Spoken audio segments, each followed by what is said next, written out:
नहीं समझा। ये तो समझ गए न कि हम तो पहले पैदा करके, हमारा बाप माँ पैदा करके 8-10 कर दिया है, हमारी आबादी तो ठीक है। आने वाले में इनको अपनी बीवी है नहीं, अपनी पत्नी है नहीं, तो फिर इनको तो जनसंख्या करना नहीं है। तो इसलिए सबकी जनसंख्या पर नियंत्रण करना चाहते हैं, जो मानवाधिकार का खुला उल्लंघन है। हम तो कहते हैं हमारे देश पर ISI क्या कि अगल का बगल का अगर कोई भी देश निगाह उठाने की कोशिश करे तो उसकी आंख फोड़ देने की कोशिश करनी चाहिए।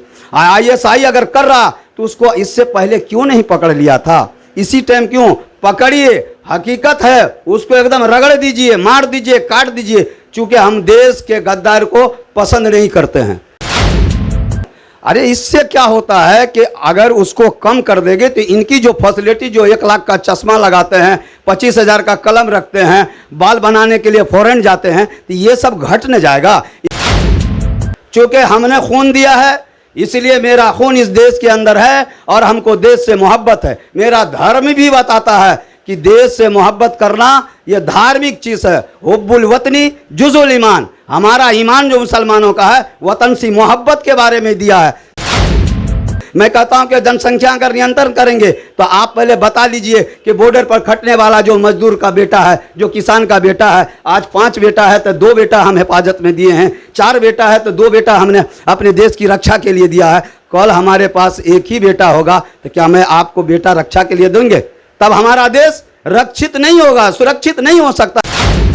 जनसंख्या नियंत्रण करेंगे तो आपको आबादी कम होगी, और जब आबादी कम होगी तो आपको रक्षा दल में कम लोग जाएंगे, इक्का दुक्का जाएंगे, आपकी पुलिस विभाग कम हो जाएगी, आपकी BF जो है वो कम हो जाएगा, CRPF कम हो जाएगा। तो आप जो 100 और 150 लेके घूमते हैं, कल 1 और 2 लेके घूमना पड़ेगा। आज 150 में आप सुरक्षित नहीं है, कल 2 आदमी में सुरक्षित कैसे महसूस कीजिएगा?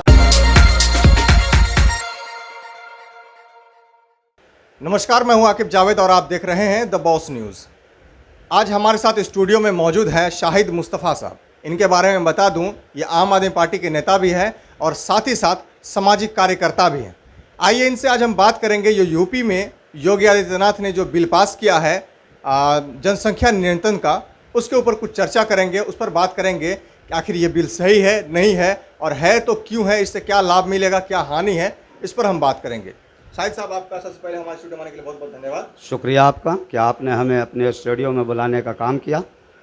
जी, तो ये बताइए, यूपी में जो योगी आदित्यनाथ ने मतलब जनसंख्या बिल लाया है, उस पर क्या असर पड़ेगा जनता को, ये बताइए। देखिए, यूपी में जो योगीनाथ ने जो जनसंख्या नियंत्रण बिल लाया है, ये एक साजिश के तहत है, ये राजनीतिक है। इसलिए कि जनसंख्या नियंत्रण से हमारे देश की कोई उन्नति होने वाली नहीं है। ये सिर्फ इलेक्शन के मुद्दे को सामने रख करके उन्होंने जनसंख्या नियंत्रण बिल लाया है, ताकि हमारे वोट बने रहे और लोग ये समझे कि ये ख़ास तौर से एक समुदाय को टारगेट करने का काम किया है। चूँकि आप देख लें तो आप अगर हिस्ट्री उठाएं तो आज़ादी के टाइम में हमारे भारत की जनसंख्या 34 करोड़ थी और उसमें बेरोज़गारी दर 80% था। अब बता सकते हैं कि बेरोज़गारी दर जब 80% था, आज हमारी बेरोज़गारी दर 22% है। तो हमारा देश ये आबादी बढ़ने के साथ साथ तरक्की भी किया है। ये इससे स्पष्ट हो जाता है कि आबादी का बढ़ना हमारे देश की तरक्की का एक फॉर्मूला है। अगर हमारे देश की तरक्की संभव है तो वो आबादी पर निर्भर करती है, जनसंख्या पर निर्भर करती है। कल हमारे साथ कल कारखाने कम थे, इसलिए कम थे कि हमारी जनसंख्या कम थी, हमारी आबादी कम थी, हमारे खरीदारी कम थे, हमारे उत्पन्न कम थे। लेकिन जब जनसंख्या हमारी देश की बढ़ी तो हमारे कल कारखाने भी बढ़े, और हमारे कल कारखाने बढ़े तो हमारा उपज बढ़ा, और जब उपज बढ़ा तो हमारे लोग उसको जो खाना शुरू किया, ख़रीदना शुरू किया। इससे सरकार को जो टैक्स जाना शुरू हुआ, तो कल 1 आदमी का टैक्स जाता था, आज 100 आदमी का टैक्स जाता है। मैं मिसाल के तौर पर बता दूँ कि आप इन नेताओं से पूछिए कि कल आज़ादी के बाद जो नेता MLA MP बने थे उनकी तनख्वाह कितनी थी, और आज जो MLA MP हैं इनकी तनख्वाह कितनी है, उससे 100 गुना ज़्यादा है। क्यों? आखिर वजह क्या है? ये हमारी जनसंख्या बढ़ने के कारण है। इसलिए कि हमने जो प्रोडक्शन जो हमारा भारत का हुआ, हमने जो इस्तेमाल किया, हमने जो ख़रीदा, इसका टैक्स ज़्यादा से ज़्यादा हमने सरकार को दिया, और हमारे ही टैक्स से ये जो सरकार चला रही है, जो अपना वेतन ले रही है, जो हमारे बॉर्डर पर जो सुरक्षा बल हैं उनको जो वेतन दिया जाता है वो हमारे खरीदगी की बुनियाद पर दिया जाता है, न कि सरकार अपना पैसा देती है। तो सरकार तो कहती है ना कि हमारे पास जो है देने के लिए कुछ नहीं है, ज़्यादा पॉपुलेशन बढ़ेगा तो हम उतना खर्च उठा नहीं पाएंगे, जिसके कारण ये काम करना पड़ रहा है। हाँ, तो अगर आपको जितना पॉपुलेशन बड़ा खर्च उठाने की सलाहियत नहीं है तो आप एमएलए साहब का जो एमएलए का फंड देते हैं वही एमएलए साहब एमपी बन जाते हैं, वो तनख्वाह देते हैं, वही एमपी साहब मिनिस्टर बन जाते हैं, उनकी तनख्वाह अलग से देते हैं। तीनों तनख्वाह एक साथ एक आदमी को देते हैं तो आपका खर्च अपने पर ज़्यादा बढ़ गया और उसी गरीबों का खून चूस के आप दे रहे हैं, बल्कि उनका तनख्वाह काट करके इन गरीबों के ऊपर खर्च कीजिए ना, गरीबी ख़त्म हो जाएगी। अच्छा, नेता की जहाँ तक बात आई है तो नेता में एक बात मैं भी मतलब अभी मैं अपने दर्शकों को बताना चाहूँगा कि नेता जब एक बात बताइए, कोई एमएलए बनता है, फिर उसके बाद वो एमपी बन जाता है,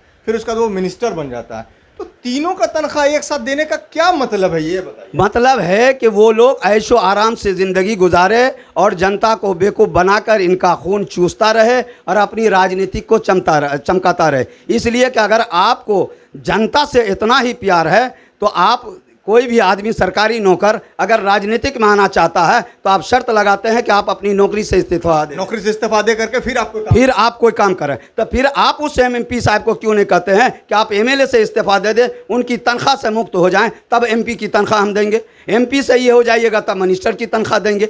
ऐसा क्यों नहीं करते? आप अपने लिए आ रहा था आने दो, जा रहा था अंकुश लगाते हैं। ये दोहरी नीति नहीं चलेगी।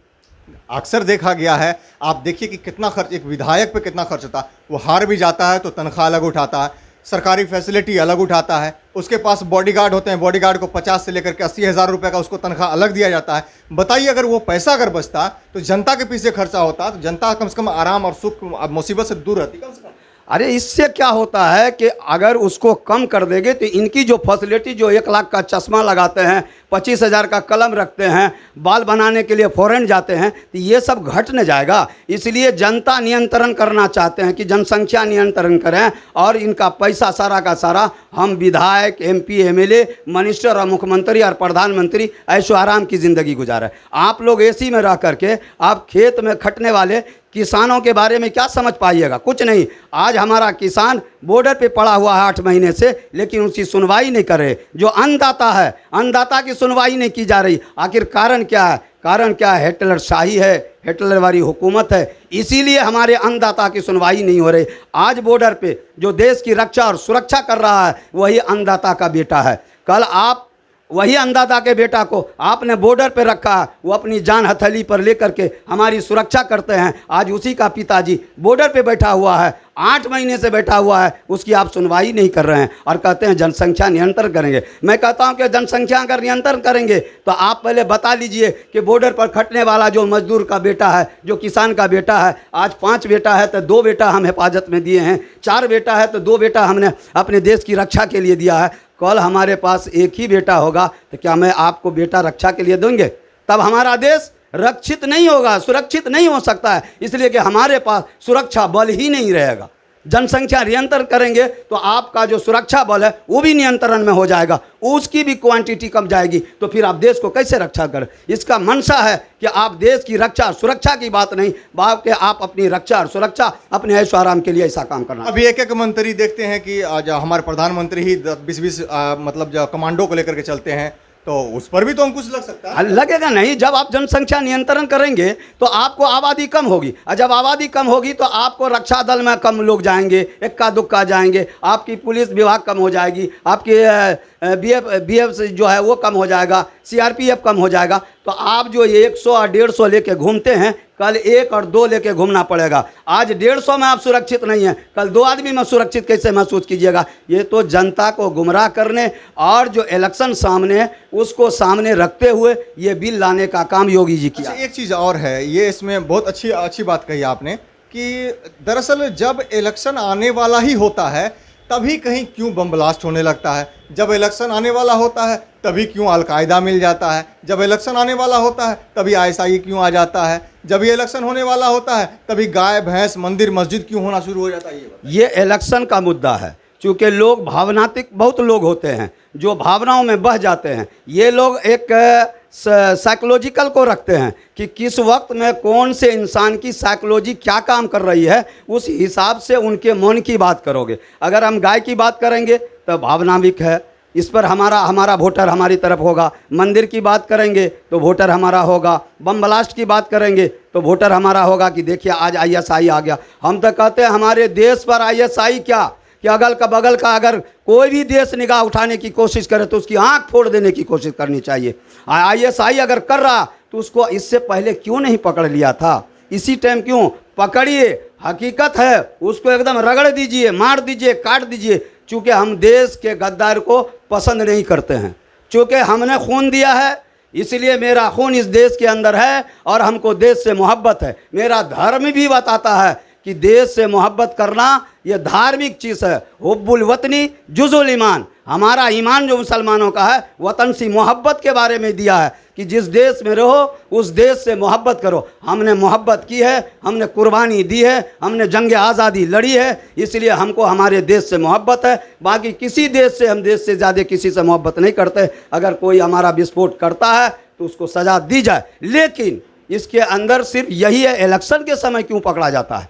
इससे पहले क्यों नहीं पकड़ते हैं? 4 साल से पहले पकड़ना चाहिए। अगर ऐसी गतिविधि है तो उसको करिए। आपकी सरकार है, आपकी इंटेलिजेंसी कहाँ है, आपकी सीबीआई कहाँ है? इसको दीजिए, लगाइए। एक भी गतिविधि को बर्दाश्त करने का काम नहीं कीजिए।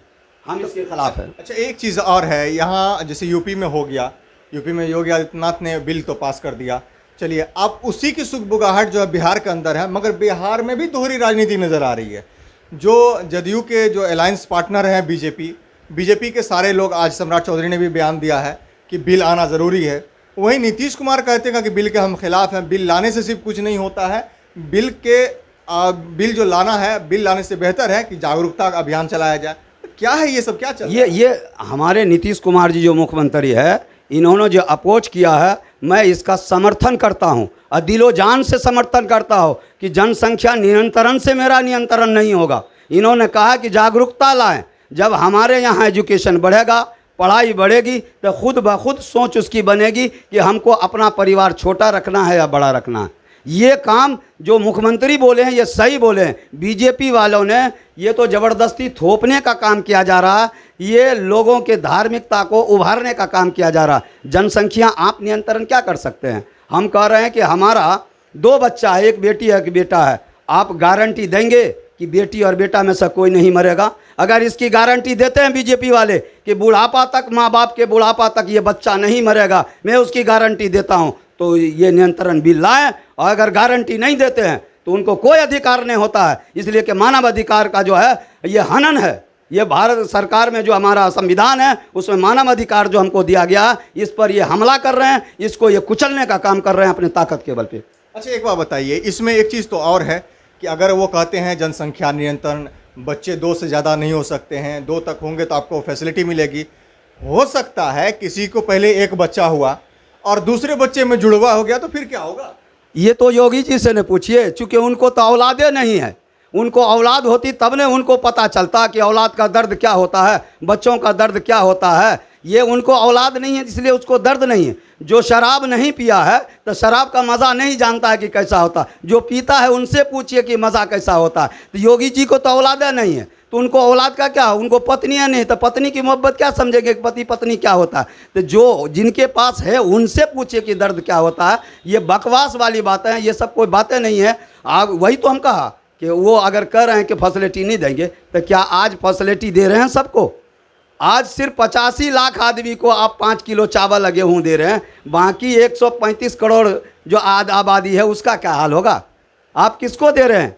किसी को नहीं। आज भी लोग कमा रहा, खा रहा है अपने से और अपने से जी रहा। हाँ, थोड़ा बहुत 5 किलो में क्या, एक बात सुनिए, एक आदमी को 5 किलो आप अनाज देते हैं, क्या एक महीना में 5 किलो अनाज एक आदमी खाता है? ये सोचने वाली बात। वही चीज़ अगर बेवकूफ बनाने वाली वही बात। चीज़ अगर उन मंत्रियों को, उन 5 नेताओं को दिया जाए, वही नहीं, वही तो हम कहते हैं मंत्रियों और नेताओं को सिर्फ एक पोस्ट का दीजिए ना वेतन, तब समझ में आ जाएगा कि ये फैसिलिटी जो कमांडो लेके चलते हैं या कई गाड़ियां लेके चलते हैं, चश्मा कीमती पहनते हैं, लिबास 9 लाख का पहनते हैं, तब पता चलेगा ना। यहाँ तो गरीबी रेखा से 22% है, आज़ादी के समय 80% था। उस वक्त सोना का रेट 88 रुपये प्रति तोला था, तो किसी के पास नहीं था। आज 50,000 रुपया प्रति तोला है, तो 60 से 70% के घर में सोना। इससे स्पष्ट होता है कि आबादी नियंत्रण गलत कानून है। आबादी जितनी बढ़ेगी उसको जो है देश की तरक्की होगी, देश का विकास होगा। हाँ, आप आबादी में गरीबी नियंत्रण कानून लाइए ना, कि गरीबी को नियंत्रण कैसे करना है। जब गरीबी नियंत्रण करने का कानून लाए ना, तो वो कानून तो आप लाइएगा नहीं, क्योंकि आपकी फैसिलिटी में से पैसा कटेगा, कटौती होगा। हमको ये समझ में नहीं आता है कि हमारे प्रधानमंत्री और मुख्यमंत्री योगी जी, कि आपने हिस्ट्री पढ़ा है कि पहले हमारे देश में कल कारखाने कम थे, उपजाऊ कम था, और आज कल कारखाने ज़्यादा हैं। तो कल कारखाना में खटने के लिए मजदूर चाहिए ना, इंसान चाहिए ना, लड़का चाहिए ना, कि बगैर इंसान के ये कारखाना चल जाएगा। अगर आप कारखाना में ज़्यादा आपको पैसा ये आएगा, आप ज़्यादा उसका उन्नति करेंगे तो बिक्री ज़्यादा होगा, अब बिक्री ज़्यादा होगा तो सरकार को टैक्स ज़्यादा जाएगा। आप उठा कर रिकॉर्ड देखिए कि आज़ादी के टाइम सरकार को कितना टैक्स जाता था, जिसके कारण रोड चोर चक्का कुछ भी नहीं बन पाता था, क्योंकि सरकार को पैसा ही होता नहीं था, इसलिए कि बिक्री सामान नहीं हुआ तो टैक्स कम जमा होता था। अब बिक्री ज़्यादा सामान होता, और सामान बिक्री का वजह यही है कि जब पॉपुलेशन बढ़ेगा तो आपके सामान की बिक्री ज़्यादा होगा, अब बिक्री ज़्यादा होगा तो सरकार को टैक्स ज़्यादा जाएगा, ज़्यादा पैसा जा रहा है तो हमारा रोड पुल पुलिया सब कुछ बन रहा है। कल हमारा नहीं जा रहा था आज़ादी के बाद, तो हमारा रोड पुल पुलिया सब कच्ची था, सब निगोड़ा था। अच्छा, एक बात बताइए, जैसे अभी तो चलिए उन्होंने अपना पल्ला झाड़ लिया, अपने हर मतलब स्टेट में देखिए, हर जितने भी नेता हैं, जितने मंत्री हैं, जितने एमएलए हैं, जितने एमपी हैं, उनके भाई बहन को जोड़ लीजिए ना, कितना है नहीं है। वो लोग तो खुद निकल गए, अब आगे आने वाले जनरेशन को कह रहे हैं 1 या 2 बच्चे पैदा कीजिए। ये मतलब कहाँ से नहीं समझा, ये तो समझ गए ना कि हम तो पहले पैदा करके, हमारा बाप माँ पैदा करके 8-10 कर दिया, हमारी आबादी तो ठीक है। आने वाले में इनको अपनी बीवी है नहीं, अपनी पत्नी है नहीं, तो फिर इनको तो जनसंख्या करना नहीं है, तो इसलिए सबकी जनसंख्या पर नियंत्रण करना चाहते हैं, जो मानव अधिकार का खुला उल्लंघन है, ये करना नहीं चाहिए, हम इसको स्वीकार नहीं करेंगे। तो बीजेपी तो फुल समर्थन में है, बिहार में भी हमारी समझ से हो सकता है, क्योंकि बीजेपी एक तरफ अड़ी हुई है और नीतीश कुमार इनके समर्थन में नहीं। कहीं ऐसा तो नहीं कि नीतीश कुमार समझा देते हैं कि मुझे बोलना कुछ और, क्योंकि मैं मुख्यमंत्री हूं और आप लोग बिल्कुल अड़े रहे उस बिल पर? नहीं, अगर हम तो सुझाव मुख्यमंत्री जी ने जो बयान दिया है मैं उसके समर्थन में हूं, और अगर मैं एक और सुझाव मुख्यमंत्री जी को देंगे कि अगर बीजेपी अड़ रही है तो आप भी पल्ला झाड़ कर के साथ आ जाइए, इधर भी सरकार बन जाएगी। हम लोग भी सबको कहेंगे कि भाई एक होकर के इस सरकार जो मनमानी सरकार है इसको ख़त्म करने का काम करें। बहुत बहुत धन्यवाद हमसे बात करने के लिए आपका। जी, ये शाहिद मुस्तफ़ा जी थे, आम आदमी पार्टी के नेता थे और साथ में सामाजिक कार्यकर्ता भी थे। इनका कहना था कि बिल नियंत्रण को लेकर के जो कानून लाया गया है वो सरासर गलत है। इससे बेहतर होता है कि गरीबी पर नियंत्रण कैसे किया जाए, गरीब को कैसे आगे बढ़ाया जाए, गरीब को कैसे पैसा दिया जाए। जो एमएलए, एमपी और जो है विधायक के ऊपर जो खर्च होता है, उस खर्च में कटौती करके, यानी कि अगर 3 बार, एक बार एमएलए बन गया, एक बार एमपी बन गया, एक बार मंत्री बन गया, तो उसको तीनों खर्च दिया जाता है, चाहे वो हारे या जीते, हमेशा ज़िंदगी भर उनको तीनों तनख्वाह मिलता है। अब सोचिए, तीनों तनख्वाह मिलता है, साथ में बॉडीगार्ड मिलता है, बॉडीगार्ड का अलग खर्चा हुआ, 50 से 80 हज़ार रुपये अलग खर्चा हुआ, फिर उनको सरकारी सुविधा अलग मिलता है, फिर उनका तनख्वाह अलग आता है, तीनों जो 3 बार बने मंत्री, एमएलए, एमपी। तो बताइए, ये तो बिल्कुल सरासर लूट ही हो रहा है, जनता का पैसा जब बर्बाद हो रहा है।